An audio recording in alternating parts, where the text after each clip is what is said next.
Welcome back, guys. So now let us look at the toolbar and the Photoshop window interface.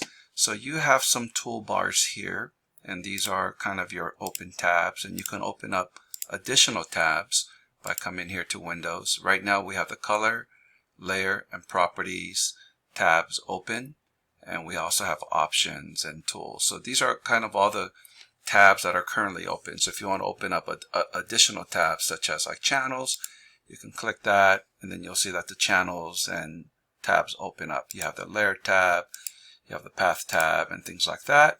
If you want to get rid of them, I usually just pull them out, and then after that I just close them. So you have some additional tabs here. You also have a history bar and more tabs here. I mean, there's so many tools in Photoshop, it's actually quite crazy. You have your main toolbars here, which is all your photo editing tools. And then you have your menu bar up here that has all of your tools. This bar right here is, I believe they call it an options bar. And these are all the various options that are available depending on which tools that you're using. So you notice that depending on which tools I choose, there are different options. So that's your general overview of your Photoshop window.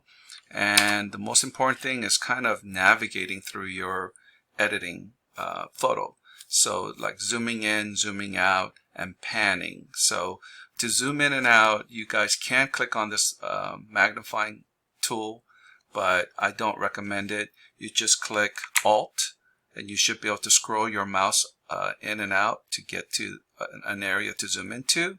And then to move your screen or pan, I simply hold down the space button, and it turns into a pan tool so that you can kind of navigate around a specific part of the image. So Alt and then scroll and then pan, which won't let me do it because I'm already zoomed in. The pan tool is the space bar. Trust me, that's how you're going to want to function instead of having to go to the zoom tool every time. A couple of other things. These are your toolbars that we'll get into more in future lessons. But in a nutshell, when you see a little triangle on the bottom, it means that you can click and hold it, and it'll give you additional options. Okay, so we'll get into that in other demonstration. But please look out for these little triangles on the corner. That tells you that you have additional options.